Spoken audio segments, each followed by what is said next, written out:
menino estava na porta do restaurante, tremendo de frio, segurando um prato vazio. Cante bem e te dou comida, zombou o dono enquanto os clientes riam. O garoto respirou fundo, e quando abriu a boca, o som que saiu fez o restaurante inteiro congelar. Mas o que ninguém sabia é que aquele menino guardava um segredo que mudaria a vida de todos ali. E quando a verdade veio à tona, já era tarde demais. A noite em Campos do Jordão carregava aquele frio cortante típico de julho. O tipo de frio que penetra os ossos e faz a respiração virar névoa branca no ar. Rafael dos Santos Oliveira tinha apenas 9 anos, mas seus olhos castanhos carregavam uma profundidade que não combinava com a infância.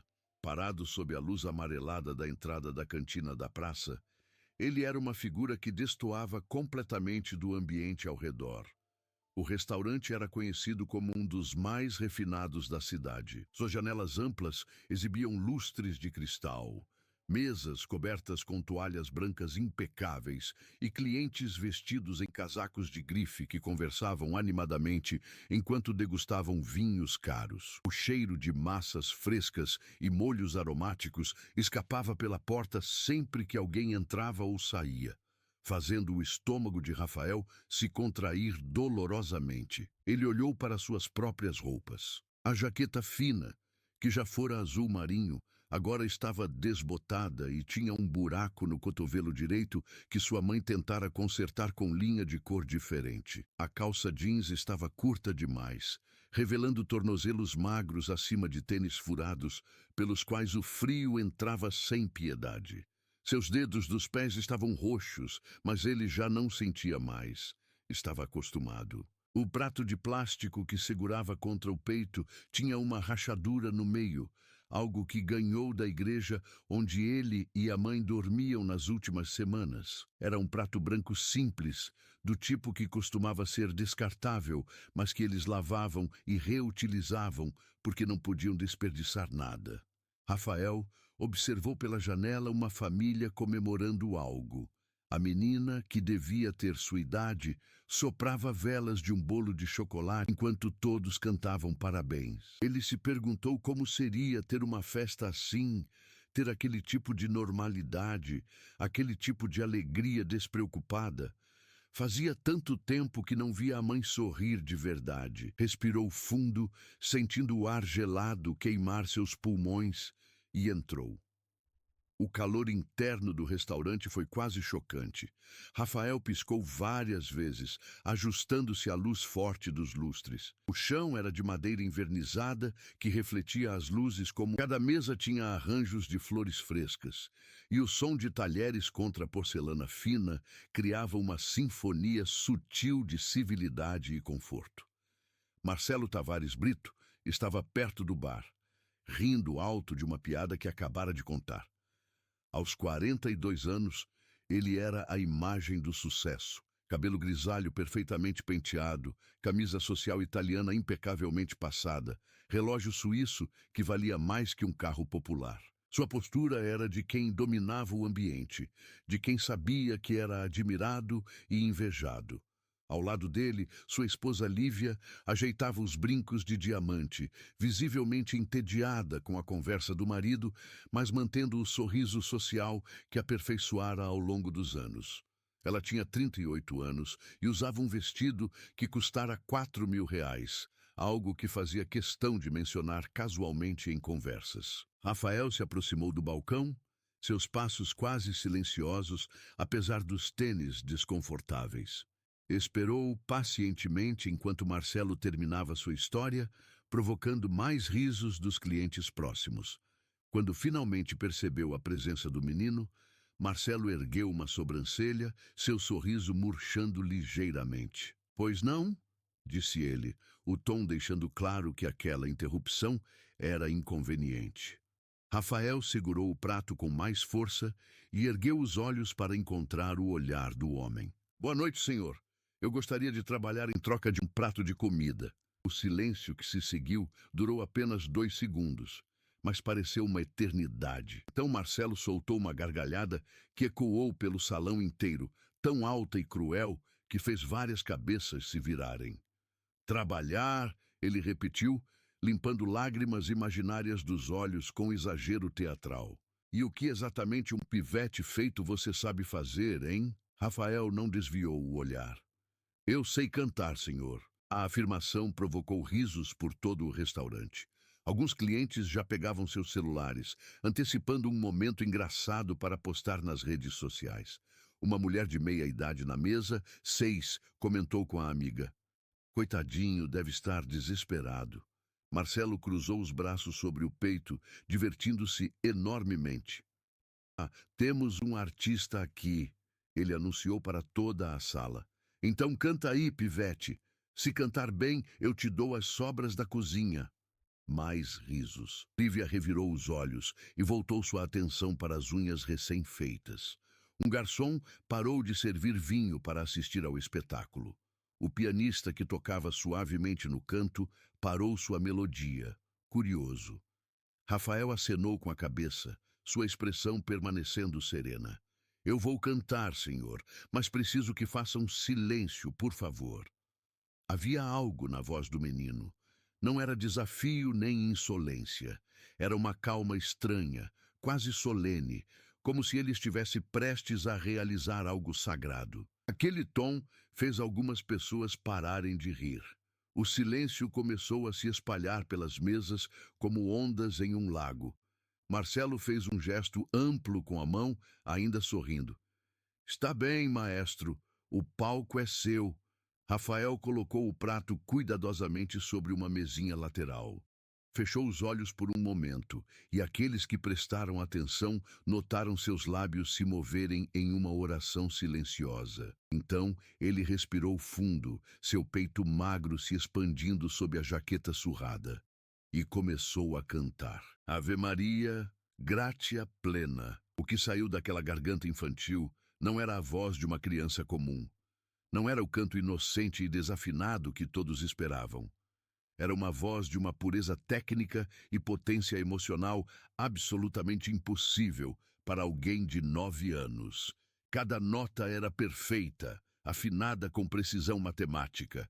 Cada vibrato era controlado com maestria que levava décadas para desenvolver. O timbre tinha uma qualidade etérea, quase celestial, que transformou instantaneamente a atmosfera do restaurante. O celular que estava sendo erguido para filmar tremeu na mão de seu dono e foi lentamente abaixado. Os garfos que estavam a meio caminho das bocas pararam no ar. Conversas morreram no meio das frases. Até a cozinha, que sempre tinha o barulho constante de panelas e facas, silenciou completamente. Marcelo sentiu um arrepio subir pela espinha. Algo que não experimentava há anos. Os pelos de seus braços se arrepiaram. Lívia largou a taça de vinho sobre a mesa com um leve estalar, seus olhos arregalados fixos no menino. Rafael cantava com os olhos fechados, completamente entregue à música. Lágrimas começaram a escorrer de seus olhos cerrados, mas sua voz não tremeu nem uma vez.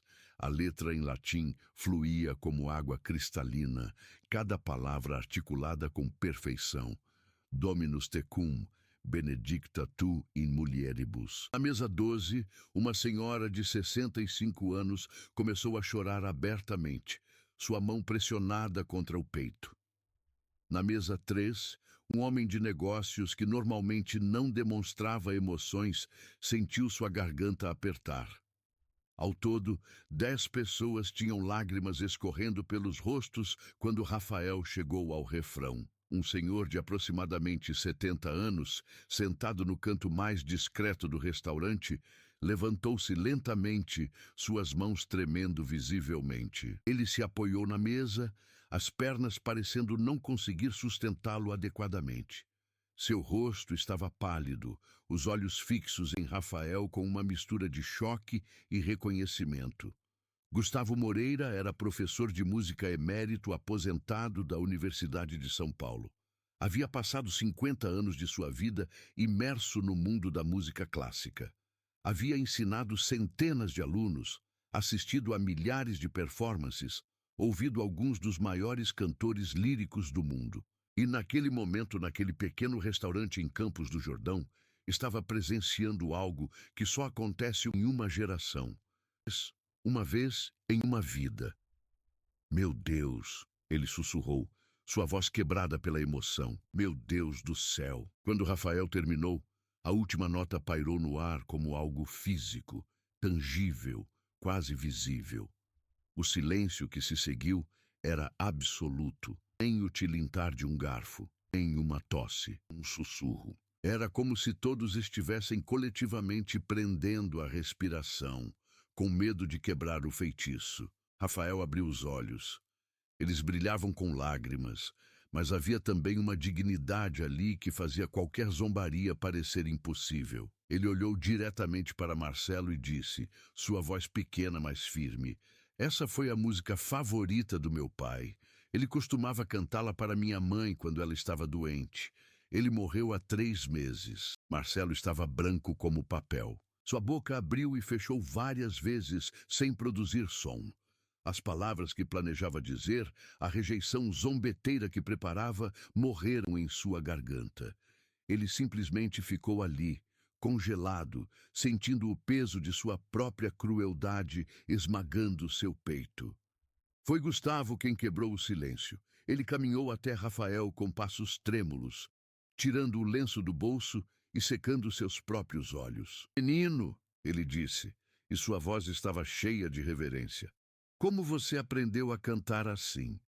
Rafael olhou para o senhor de cabelos brancos. Meu pai me ensinou, senhor.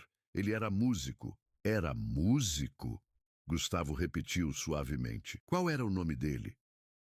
Antônio Henrique dos Santos, senhor. Gustavo quase cambaleou. Ele segurou o ombro de Rafael para se equilibrar, seus olhos arregalados. Antônio Henrique, o maestro? Rafael piscou surpreso. O senhor conhecia meu pai? Conhecia? Gustavo soltou uma risada que era meio soluço. Menino, seu pai foi um dos mais brilhantes músicos que já tive o privilégio de conhecer. Nós nos conhecemos há décadas. Ele foi meu aluno na USP, um prodígio absoluto. Eu não sabia que ele havia partido. Toda a história saiu então. Antônio Henrique, ex-aluno brilhante de Gustavo, tinha sido um tenor virtuoso e compositor de talento excepcional. Havia se casado jovem com Ana Clara, uma enfermeira que conhecera durante um concerto beneficente em um hospital. Juntos tiveram Rafael. Antônio poderia ter tido uma carreira internacional, mas escolheu ficar no Brasil, próximo à família, dando aulas particulares de música e fazendo apresentações ocasionais. 3 anos atrás, Ana Clara foi diagnosticada com uma condição renal séria que exigia tratamento caro e prolongado. Antônio vendeu tudo o que possuíam para pagar pelos médicos. Deu aulas dia e noite, aceitou qualquer trabalho musical que aparecesse, não importa quão humilde. Ele cantava em casamentos, batizados, funerais, tocava piano em hotéis, dava aulas para crianças em suas próprias casas. Seu pai nunca mencionou suas dificuldades. Gustavo disse, lágrimas renovadas descendo por seu rosto. Eu sabia que ele estava ocupado, mas não imaginava. Se eu soubesse, teria ajudado. Deus, como teria ajudado? Rafael tocou a mão do velho professor. Papai dizia que orgulho era diferente de dignidade. Ele tinha dignidade, mas não orgulho. Ele apenas não queria preocupar ninguém. 3 meses atrás, Antônio Henrique sofreu um ataque cardíaco massivo, enquanto voltava para casa depois de dar aulas. Morreu na ambulância antes de chegar ao hospital. Ele tinha apenas 40 anos. E sua mãe? Gustavo perguntou gentilmente. O rosto de Rafael se contraiu. Ela ficou doente de novo depois que papai morreu. Muito doente. Está no hospital municipal agora. Eles disseram que ela precisa de um tratamento que o SUS não cobre totalmente. Eu preciso conseguir dinheiro. Por isso, você está aqui. Gustavo concluiu, sua voz quase inaudível. Por isso estou aqui, Rafael confirmou. Eu tentei conseguir trabalho em vários lugares, mas ninguém quer contratar uma criança. Então pensei, talvez alguém me pagaria para cantar, ou pelo menos me daria comida. O silêncio que se seguiu era pesado com vergonha coletiva. Todos os presentes no restaurante, cada pessoa que havia rido, que havia pegado seus celulares para filmar o que pensavam seria um momento engraçado, sentiam o peso de sua própria crueldade. Eles haviam visto um menino pobre e automaticamente presumiram que ele não tinha valor, nada para oferecer, além de um momento de entretenimento às custas de sua humilhação. Lívia Brito tinha as mãos sobre a boca, horror absoluto estampado em seu rosto. Ela se lembrou de ter revirado os olhos, de ter comentado com a amiga ao lado que essas pessoas não têm vergonha de usar crianças para mendigar. A amiga em questão estava chorando silenciosamente, seus ombros chacoalhando. Marcelo ainda não conseguia se mover. Ele olhava para Rafael como se estivesse vendo um fantasma. As palavras que havia dito, pivete, sobras da cozinha, ecoavam em sua mente com uma crueldade que agora parecia monstruosa. Este não era um menino de rua qualquer tentando explorar a bondade alheia. Era um garoto que acabara de perder o pai, cuja mãe estava morrendo, que estava fazendo literalmente a única coisa que sabia fazer para tentar salvá-la. E ele, Marcelo, havia zombado. Havia transformado em espetáculo. Havia oferecido sobras como se estivesse fazendo um favor. Gustavo pegou a carteira do bolso com mãos trêmulas. Quanto sua mãe precisa para o tratamento? Rafael nomeou um valor que fez Gustavo fechar os olhos brevemente. Não era uma fortuna impossível, mas era mais do que um menino de 9 anos poderia esperar ganhar em anos de trabalho, mesmo que alguém o contratasse. Ela vai ter o tratamento, Gustavo disse com firmeza. Vou ligar para meus contatos agora. Temos uma rede de músicos e patronos das artes.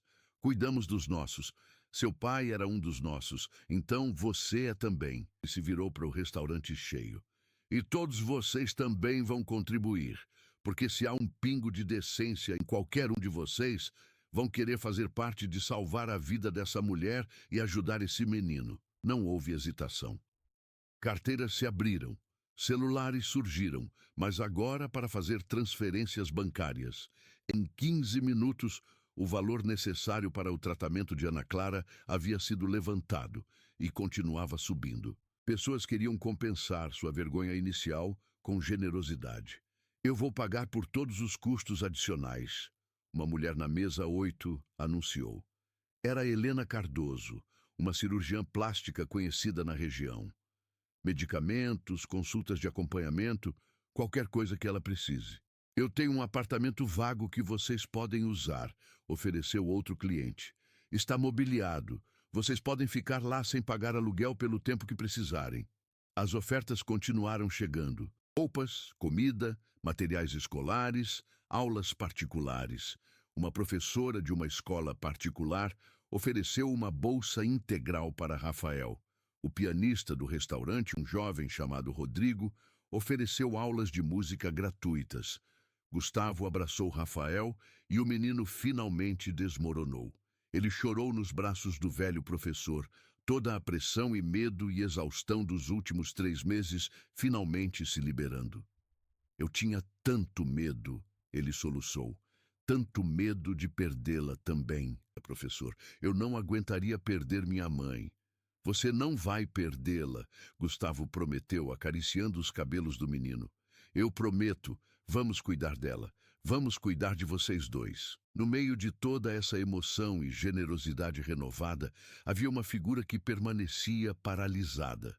Marcelo ainda estava no mesmo lugar, observando tudo acontecer ao seu redor, como se fosse um espectador em vez de um participante. Lágrimas rolavam por seu rosto, mas ele não fazia nenhum movimento para limpá-las. Lívia se aproximou dele, tocando seu braço suavemente. Marcelo, ela sussurrou. Não havia acusação em sua voz, apenas uma tristeza profunda. Ele olhou para ela, para a esposa que ele havia parado de realmente ver há muito tempo. Eu sou um monstro, ele disse simplesmente. Não, ela respondeu, embora sua voz tremesse. Você foi cruel, mas pode escolher ser diferente agora. Marcelo se aproximou lentamente de onde Rafael estava com Gustavo. Ele esperou até que o menino o olhasse. Quando seus olhos se encontraram, Marcelo se ajoelhou. Ali, em seu próprio restaurante, na frente de todos os seus clientes, ele se ajoelhou diante de uma criança de 9 anos. Rafael, ele começou, sua voz rouca. Não há desculpa para o que eu fiz. Nenhuma. Eu te tratei com desprezo, com crueldade, quando você veio a mim apenas pedindo dignidade. Eu transformei seu sofrimento em entretenimento. Rafael o olhava com aqueles olhos escuros e profundos, não dizendo nada. Eu quero fazer mais do que apenas pedir desculpas, Marcelo continuou. Quero fazer algo que importa. Meu restaurante, eu ganhei muito dinheiro aqui. Dinheiro que agora vejo que não mereci, porque ganhei sem compaixão, sem humanidade. Quero usar esse dinheiro para estabelecer um fundo que ajude crianças como você, famílias como a sua, pessoas que estão lutando, mas mantêm sua dignidade. Ele respirou fundo. E quero que você saiba que, a partir de hoje, qualquer criança que entrar neste restaurante, procurando trabalho ou comida, será tratada com respeito e receberá ajuda, sem zombaria, sem condições humilhantes. Apenas ajuda humana de um ser humano para outro. Rafael ficou em silêncio por um longo momento. Então, de uma forma que demonstrava uma sabedoria muito além de seus anos, ele disse: meu pai costumava dizer que todo mundo merece uma segunda chance de fazer a coisa certa. Ele dizia que o que importa não é onde você começa, mas para onde você escolhe ir. Marcelo sentiu novas lágrimas. Seu pai era um homem sábio. Era, Rafael concordou. E ele me ensinou que guardar raiva machuca mais a gente mesmo do que a pessoa que nos machucou. Então, eu aceito seu pedido de desculpas, senhor Marcelo. E eu acredito que você pode ser melhor. Aquelas palavras vindas de uma criança que tinha todo o direito de estar cheia de ódio e amargura foram mais poderosas do que qualquer sermão. Várias pessoas no restaurante começaram a chorar novamente. Mas agora eram lágrimas de uma redenção possível em vez de vergonha. Gustavo colocou a mão no ombro de Rafael. Vamos ver sua mãe agora. Vou ligar para o hospital e garantir que ela comece o tratamento imediatamente. Rafael acenou, mas então parou e olhou ao redor do restaurante. Seu olhar pousou no prato rachado que havia deixado sobre a mesinha. Caminhou até lá e o pegou. Eu ainda gostaria da comida se não for incômodo, ele disse a Marcelo. Eu não comi hoje. Houve um momento de silêncio chocado. Depois de tudo o que havia acontecido, depois de toda a oferta de dinheiro e ajuda, o menino ainda estava com fome. Isso trouxe a realidade de volta com força brutal. Marcelo se levantou rapidamente. Claro, claro. Mas não sobras. Vou preparar pessoalmente uma refeição para você, a melhor que pudermos fazer. 15 minutos depois, Rafael estava sentado em uma mesa de canto, com Gustavo ao seu lado, comendo um prato de fettuccine com molho Alfredo, salada fresca, pão artesanal ainda quente do forno e um suco natural de laranja. Marcelo ficou ali, observando o menino comer com a fome de quem não comera direito em dias, talvez semanas. Cada garfada que Rafael levava à boca era uma acusação silenciosa. Cada vez que ele bebia um gole de suco, Marcelo se lembrava das sobras da cozinha que havia tão casualmente oferecido. O menino comia com boas maneiras apesar da fome, mastigando devagar, limpando a boca com um guardanapo. Alguém, seu pai, provavelmente, havia lhe ensinado etiqueta à mesa mesmo quando não havia mesa ou comida regular. Quando Rafael finalmente terminou, Gustavo perguntou gentilmente: quer sobremesa? Os olhos de Rafael se iluminaram pela primeira vez com algo parecido com alegria infantil. Posso? Pode escolher qualquer coisa do cardápio. Rafael pediu um tiramisu e, quando chegou, comeu devagar, saboreando cada colherada como se fosse Gustavo observou com uma mistura de carinho e tristeza, pensando em como as coisas simples que a maioria das pessoas tomava como garantidas eram luxos extraordinários para alguns. Depois da sobremesa, eles foram ao hospital. Gustavo fez ligações durante o caminho, ativando sua rede de contatos. Ana Clara dos Santos estava na ala de caridade do Hospital Municipal, compartilhando um quarto com outras 5 mulheres. Quando Rafael entrou, ela estava dormindo, seu rosto pálido e emagrecido contra o travesseiro branco. Rafael pegou a mão dela, suas próprias mãos pequenas, envolvendo os dedos finos de sua mãe. "Mamãe", ele sussurrou. Acordei. Ana Clara abriu os olhos lentamente. Quando viu o filho, um sorriso fraco apareceu em seu rosto. "Rafa, meu amor, você deveria estar na igreja. É muito tarde para estar fora." "Mamãe, eu consegui. Eu consegui o dinheiro para seu tratamento." Ela piscou confusa. "O quê? Como?" "Eu cantei, mamãe, como o papai me ensinou, e as pessoas ajudaram." Lágrimas escorreram dos olhos de Ana Clara. "Oh, Rafa! Oh, meu menino, você não devia ter que fazer isso. Você é uma criança." "Papai dizia que a música é a herança da nossa família. Ele me deixou isso e funcionou, mamãe. Vai ficar tudo bem." Gustavo se aproximou então, apresentando-se. Quando Ana Clara soube quem ele era, ela tentou se sentar, surpresa e um pouco constrangida. "Professor Moreira, Antônio falava muito do senhor. Ele sempre disse que o senhor foi seu melhor professor." "E ele foi um dos meus melhores alunos", Gustavo respondeu, sua voz gentil. "Senhora dos Santos, vim garantir que você receba o melhor tratamento possível. Já conversei com o diretor do hospital. Você será transferida para um quarto privado amanhã de manhã. E o doutor Almeida, o melhor nefrologista do estado, assumirá seu caso." Ana Clara cobriu o rosto com as mãos, seus ombros chacoalhando com soluços.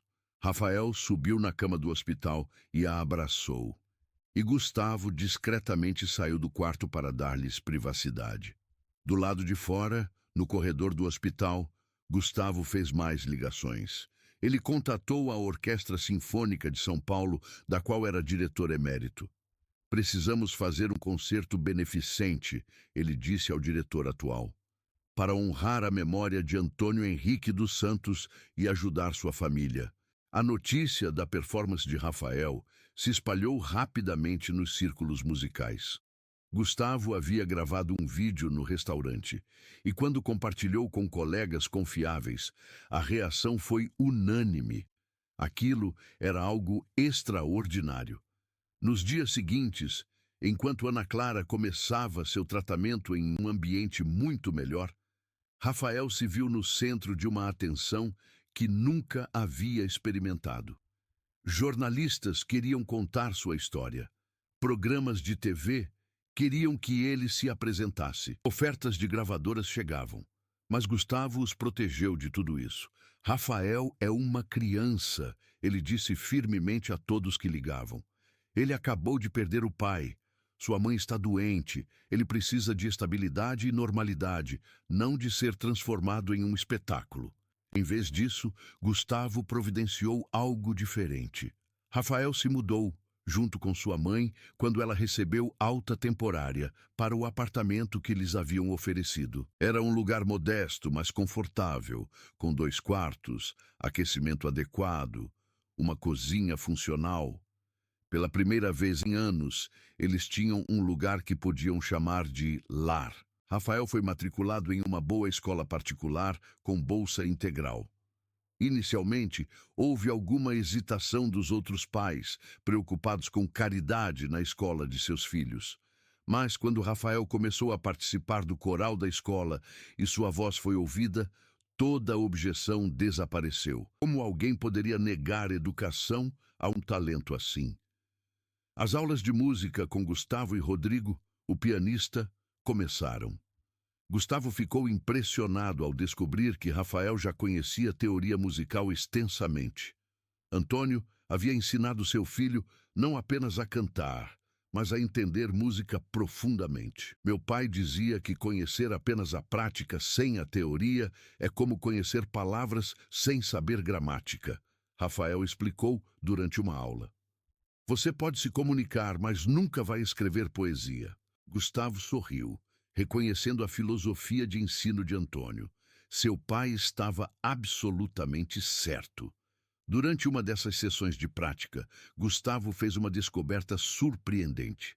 Rafael não apenas cantava, ele também compunha. O menino timidamente mostrou um caderno rasgado, cheio de anotações musicais, em sua própria mão infantil, mas também em uma caligrafia adulta que devia ser de seu pai. Nós costumávamos escrever juntos, Rafael explicou. Papai começava uma melodia e eu tentava completá-la, ou vice-versa. Era nosso jogo.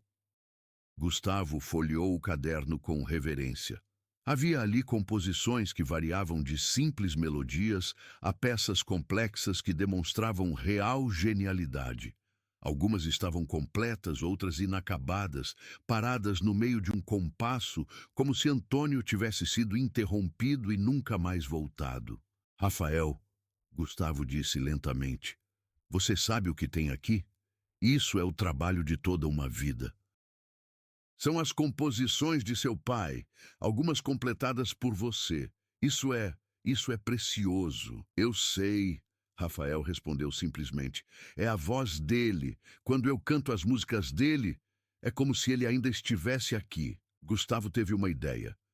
E se nós apresentássemos essas composições, um concerto dedicado à memória de seu pai, apresentando seu trabalho? Os olhos de Rafael se arregalaram. As pessoas gostariam de ouvir as músicas do papai? Gostariam. Rafael, seu pai era um compositor brilhante que nunca teve a oportunidade de ter seu trabalho reconhecido porque estava muito ocupado cuidando de sua família.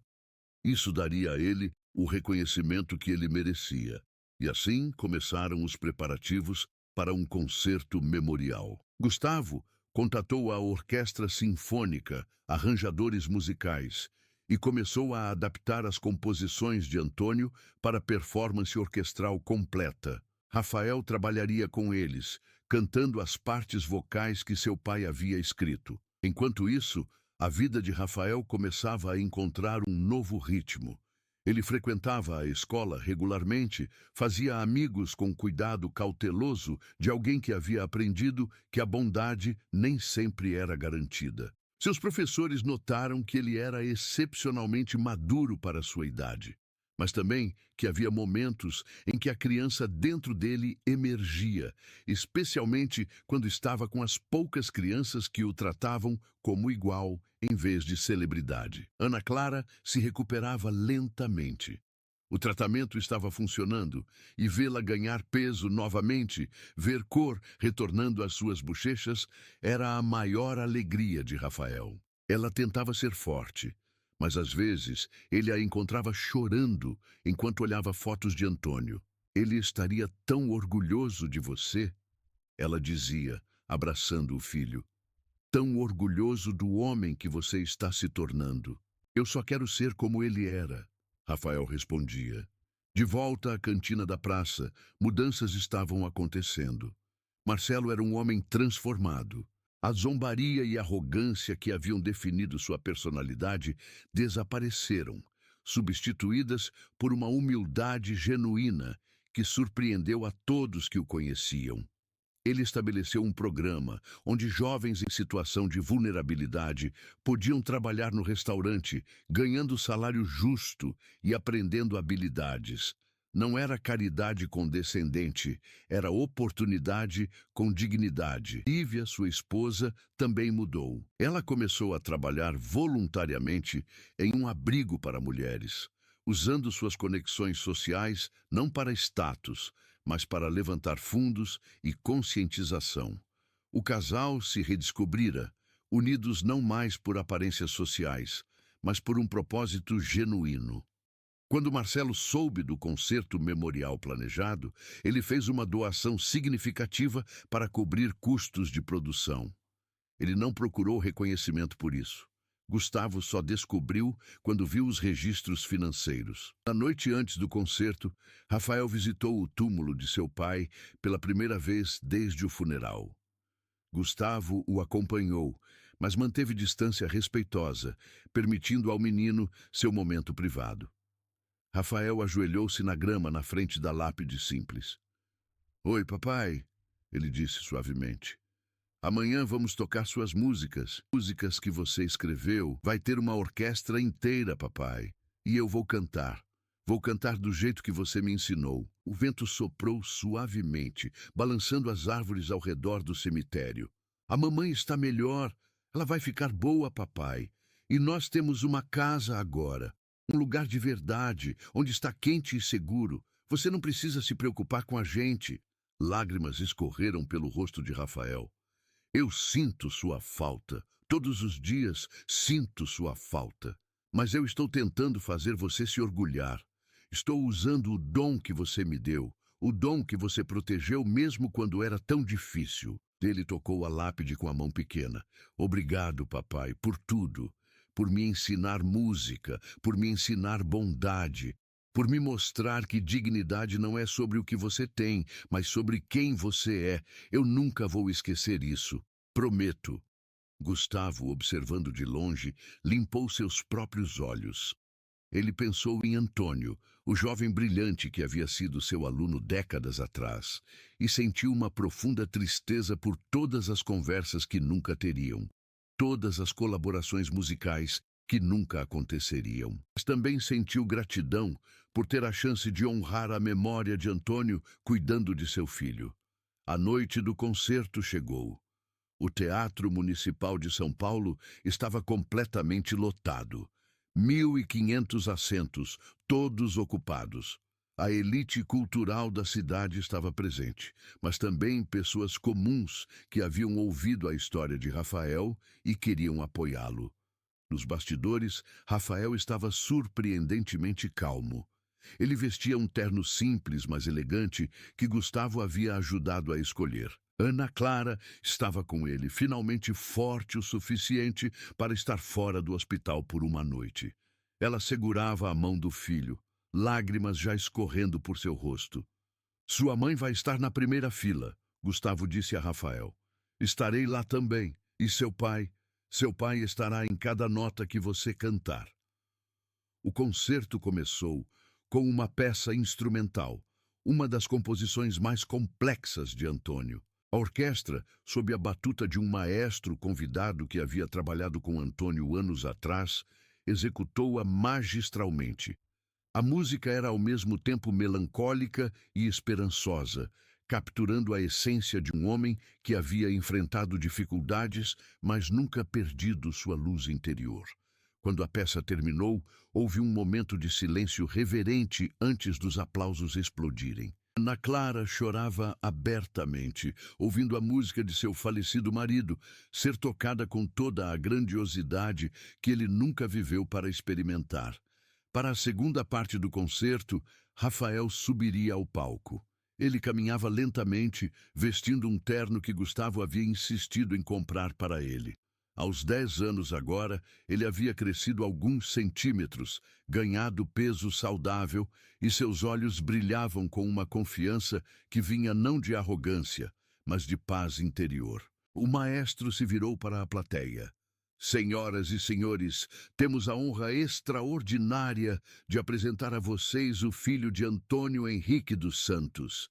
Rafael nos dará uma interpretação de Ave Maria de Schubert, a mesma peça que ele cantou pela primeira vez publicamente há 3 meses. Mas hoje ele canta não por fome ou necessidade, mas pela pura alegria e honra de compartilhar o dom que seu pai lhe deu. Rafael ficou no centro do palco. Fechou os olhos, respirou fundo, e quando abriu a boca, era como se Antônio Henrique estivesse presente na sala através da voz de seu filho. A pureza técnica estava lá, mais refinada agora com um treinamento adequado. Mas o que realmente tocava corações não era apenas a perfeição das notas, era a emoção, a história contida em cada frase musical. Era o amor de um filho por seu pai, a gratidão pela herança recebida, o reconhecimento do sacrifício que Antônio havia feito. Quando a última nota se dissipou, houve um momento de silêncio absoluto. Então toda a plateia se levantou como um só corpo, aplaudindo com fervor que sacudiu as paredes do teatro. Pessoas choravam abertamente. Ana Clara tinha o rosto nas mãos, seus ombros chacoalhando com soluços de orgulho e saudade. Rafael fez uma reverência respeitosa, olhando diretamente para sua mãe. Ela acenou, sorrindo através das lágrimas, e ele soube que havia honrado a memória de seu pai. Do lado de fora do teatro, Marcelo Tavares Brito estava parado na chuva leve que começara a cair. Ele não havia tido coragem de entrar, não se sentindo digno de estar entre aquelas pessoas que genuinamente amavam e respeitavam Antônio Henrique. Mas ouviu tudo através das portas abertas. Quando Rafael terminou de cantar, Marcelo encostou a cabeça na parede fria do teatro e chorou. Chorou pela oportunidade perdida de conhecer realmente o homem que lhe ensinara música. Chorou pela criança que havia humilhado. Chorou pelo tempo desperdiçado sendo a pessoa errada. Mas também sentiu pela primeira vez um pequeno traço de esperança. Porque naquela semana, a primeira criança havia se matriculado no programa de música gratuita que ele financiava. Era uma menina de 8 anos, filha de uma faxineira, que sempre quis aprender piano, mas nunca teve condições. Era um começo. Pequeno, mas genuíno. Dentro do teatro, enquanto a ovação finalmente diminuía, o maestro convidado pegou o microfone novamente. Gostaríamos de anunciar que, graças à generosa doação de vários patronos, incluindo uma contribuição significativa de um doador anônimo que prefere permanecer não identificado, estamos estabelecendo a Escola de Música Antônio Henrique dos Santos. Ela oferecerá bolsas integrais para crianças de famílias de baixa renda, exatamente como o maestro fazia durante sua vida. O doador anônimo era, na verdade, uma combinação de esforços.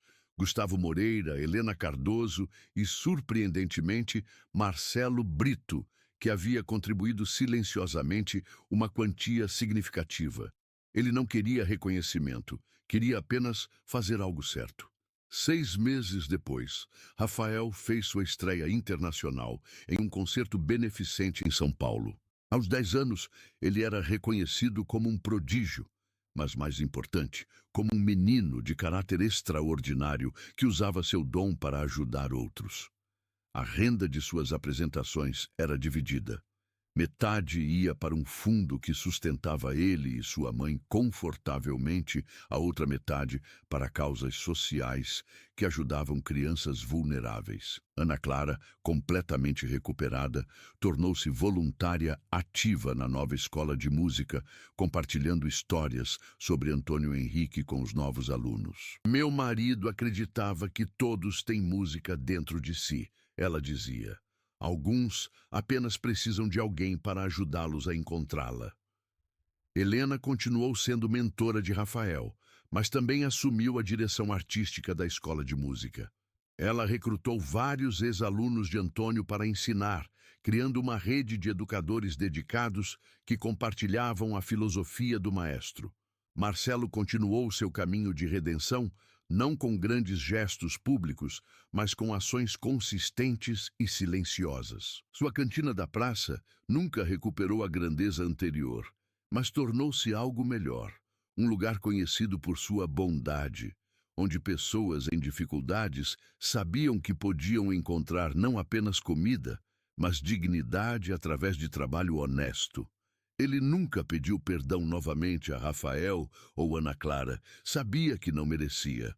Mas toda vez que uma criança de rua entrava em seu restaurante pedindo trabalho, ele se lembrava do menino com um prato rachado e oferecia oportunidade com respeito. 1 ano após aquela noite fatídica, em uma manhã clara de julho, Rafael visitou o túmulo de seu pai pela primeira vez desde o funeral. Ele trouxe flores frescas e o caderno de composições, agora cuidadosamente preservado em uma caixa protetora, mas que ele ainda carregava em ocasiões especiais. "Oi, papai", ele disse baixinho, ajoelhando-se na grama.